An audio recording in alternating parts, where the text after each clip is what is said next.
Did you guys really think I was not going to do the Pacific Conference? While it is hard to make fun of success, there is plenty of tomfuckery going around in the offseason. From taking teams to incompetent coaching staffs and mismanagement across the league, there will always be people like me to point this shit out. With that being said, let's finish what we started. Well, Chengdu, you surpassed everyone's expectations. Unfortunately, that is not a major accomplishment when everyone else thought you would make it in the bottom 3. This roster made absolutely no sense. There were players that were underperforming in China, and Bacon Jack took a break from Overwatch to play PUBG for a year. In hindsight, this roster would have made sense a year ago, and on the Shanghai Dragons. Their time on the Miraculous Youngsters proved that they had some top-tier competition on their team and would have been a great addition in Season 1. Unfortunately, there were disagreements and Shanghai went for the crop roster that they got.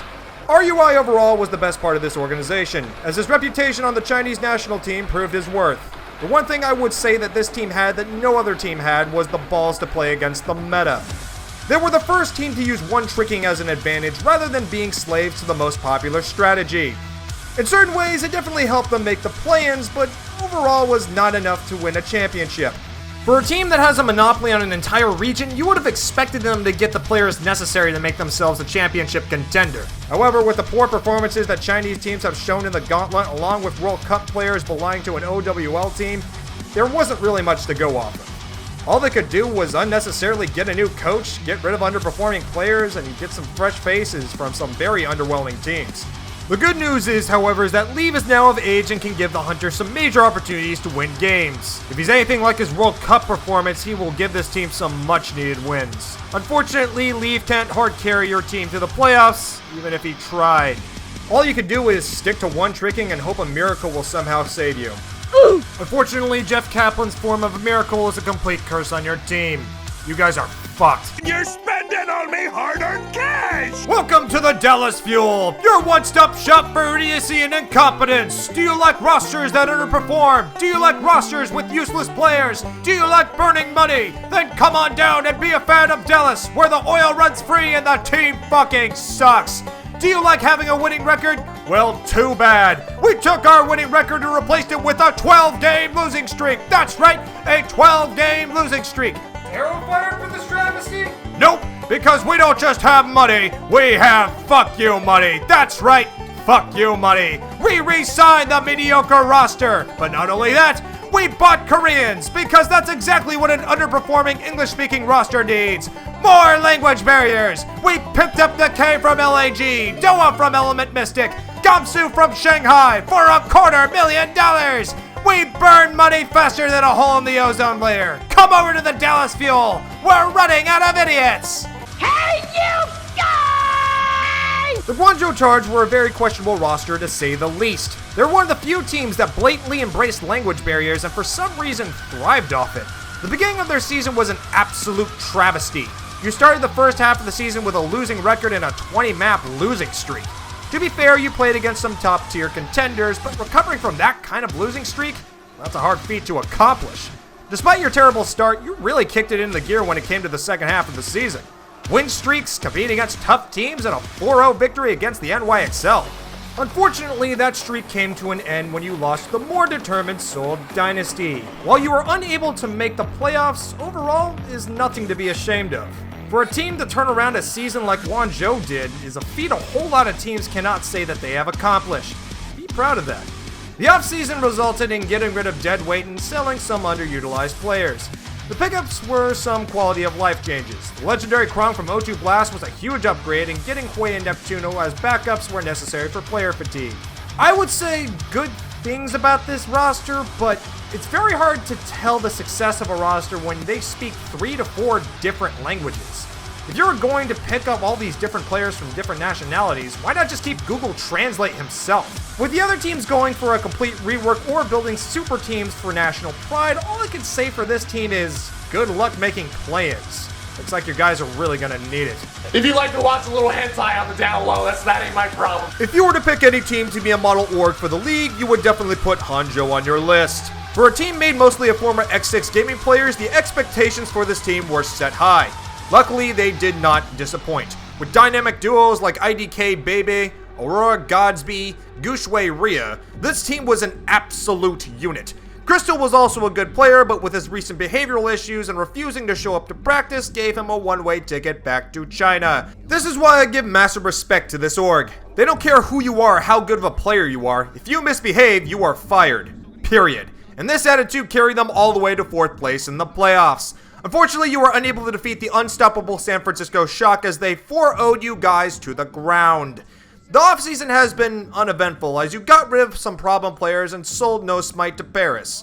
You made a few Chinese support pickups from your contenders team to most likely make communication with Gushwei a whole lot easier and also to combat player fatigue. Honestly, there's no real change needed to be made. The team was perfect from the start and now you are still looking like a possible championship contender. Along with your team having the easiest travel schedule in the Pacific Conference, it seems that your team is ready for another playoff run. Great job, Hangzhou. Hopefully the coronavirus ends soon so that you guys can actually have some home games. I'm severely underestimating how much impact this virus has. What if it was purple? Wow. Talk about a rework. The Los Angeles Gladiators come out of Season 2 accomplishing many things that they had failed to do in Season 1. Better gameplay, better players, a main tank who wasn't a total brat, and a 6th place finish in the playoffs. As a Mayhem fan, I would call this a great season for the Gladiators. But for Glads fans, it's another failed year as making the playoffs is not enough to be a team from the Los Angeles area. For this reason, LAG took refuge in a fallout shelter and dropped the bomb. Roar sold off to Washington, Hydration to Houston, Ripper to London, Decay to Dallas, Surefour to Toronto, Void to Shanghai, and Panker was released. The acquisitions were a mixed bag to say the least. You get props for snapping players like OGE and Space from your division, and Jaru from Team Envy was a nice addition. However, that's all the good I can say about your roster. The rest of the acquisitions were extremely questionable. Mirror, Paintbrush, LH Cloudy.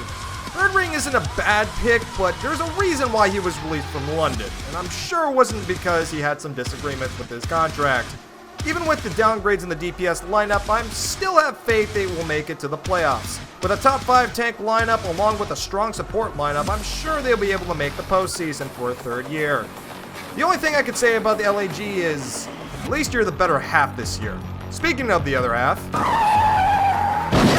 and you guys thought just because OWL doesn't have a draft means that the teams will simply not tank. The LA Valiant is a team that has proven you wrong. LAV is an organization that I respect greatly over the 2 seasons. They're one of the few rosters that recognizes a problem with their team and quickly tries to find a solution to fix it. When the team started with an 0-7 stage, they made swift moves in order to fix their team, firing Coach Moon, replacing him with Packing 10, and making a very desirable trade with the Florida Mayhem to pick up Shax McGravy Fact Fiction for Fate. After this trade, your team had significant results. You started winning games in Stage 2, defeated the number 1 Titans in Stage 3, and had a real shot at making the play-ins. However, losing to teams like Dynasty, Gladiators, and Shock at the end of the season unfortunately sealed your fate. Did it? Kill me. Despite the comeback, LAG saved you guys a seat in the fallout shelter to watch the fireworks. Space to LAG, Kareev and Agilities to Toronto, Fact Fiction was released, Custa announced his retirement, and Slur was released for past comments. The drops were confusing, but thanks to the leaks Custa gave out on a live stream not too long ago, everything started to make sense. The Los Angeles Valiant will be paying no player over $60K. This means that they will be picking up low-performing talent in Dreamer, Apply, Lastro, Gigi, Rain, and KSP. The team was primed for a tank bowl, but I don't know how to feel about a team openly admitting to tanking this season. But if it worked for the San Francisco Shock, then it might work for the Los Angeles Valiant. I just hope Mike Schwartz isn't as dumb as Bare Hands. May the holy gods of gaming bless the players of the San Francisco Shock. When I saw the Shock in Season 1, I felt like this team had no clear direction, no direct plan to improve the roster. Sure, they picked up some great US talent mixed with some average OWL Korean players, but their Season 1 performance made the team seem overrated. At the time, I thought language barriers were going to be the team's downfall. Boy, did their offseason prove me wrong. Their offseason last year could not have been more perfect. Smurf, Rascal, Violet, Striker. The San Francisco Shock were rolling in underappreciated talent. Along with sniping the greatest coach in all of Overwatch from Boston, this team destroyed anyone standing in their way. Sure, they had a few hiccups along the way, but how this team absolutely demolished the losers bracket along with a 4-0 dominant victory against the Titans in the finals is a power that no other team possesses. This org is on a level we have never seen before. They had done everything right and nothing wrong. And this season will be no different, as they trim some fat and get another DPS player. This season will put the team to the test of consistency. Can they still dominate with a travel schedule at their feet? Or will their season crumble like the Dallas Fuel?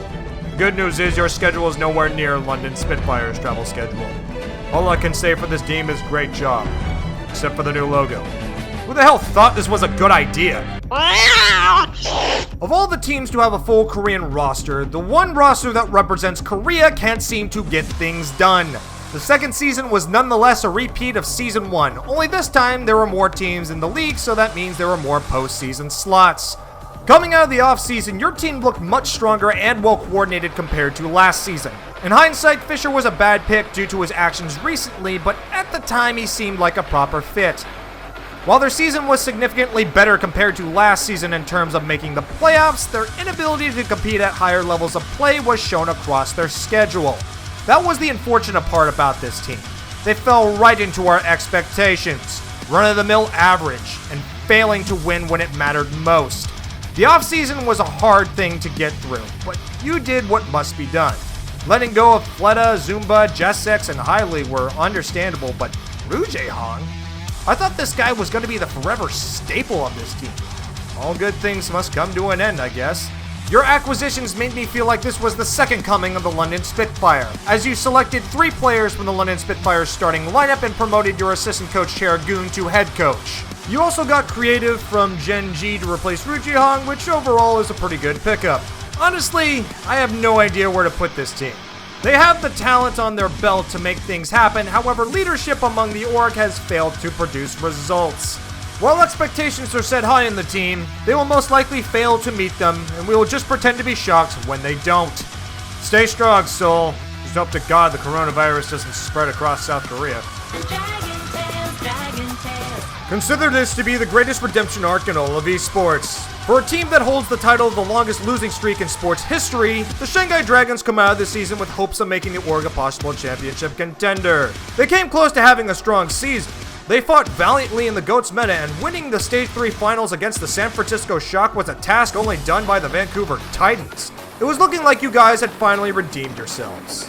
Then you shit the bed when it came to the 2-2-2 roll-lock. This was the biggest problem for Shanghai. They couldn't adapt fast enough. Even if you did beat the London Spitfire in the postseason, did you really think you would have had a chance to take a map off the teams in the top 5? The offseason ended with many players falling through the cracks. Getting rid of Guardian, Coma, and Envy was a good start, but Youngjin and Gamsu were players that defined your stubborn tank line. Despite the drops, your pickups did make the team still look powerful in the end, as you selected Stan 1, LIP, and Lee Jae Gong from contenders. Fleta is also a great pick for his hero pool, and Fearless was brought up for player fatigue. While the roster is still strong, I wouldn't necessarily put them in the championship category. They could prove me wrong, but overall I don't see their redemption arc going any further. I just have one question to ask you, Shanghai. How does it feel to have the lone two-way contract with Dia? I'm sure he'll be useful as a mascot. They're a bunch of jerks as far as I'm concerned. The Vancouver Titans, a model organization, a team that has surprised everyone, and above all else, the best thing to happen to the city of Vancouver in 2019. The Titans coming into the second season had one thing up their sleeve: an established team.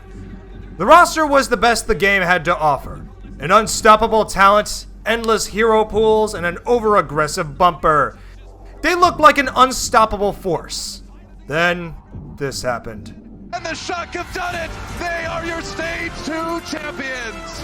It was a surprise to say the least, but it was the moment where your talent was finally matched. A team with more dedication. A team that challenged your reign as the best roster in the league. It was a rivalry for the ages. Your equal. Your other half. And luckily for us, we got to see it center stage in the finals, where you guys completely shit the bed. An end of a great season left you guys in flames. Despite the loss, the team is still a top-tier contender. Obviously, for the offseason, there's no need to do anything super important. Pop open the bottles of champagne and enjoy your vacation. Okay, you got rid of Repel. Alright, I'm pretty sure Rujehong is a very nice replacement. He'll definitely bring some great new leadership skills and new talent to the team. The next season still looks bright for you guys, as you got rid of Tizzy? Okay, I guess you guys had a newfound hope into Bumper. I'm sure he will be able to. You got rid of Bumper. Not to worry, there are plenty of Korean main tanks dying to play for the Titans. Kaiser, Mag, Alpha, just as long as you don't pick.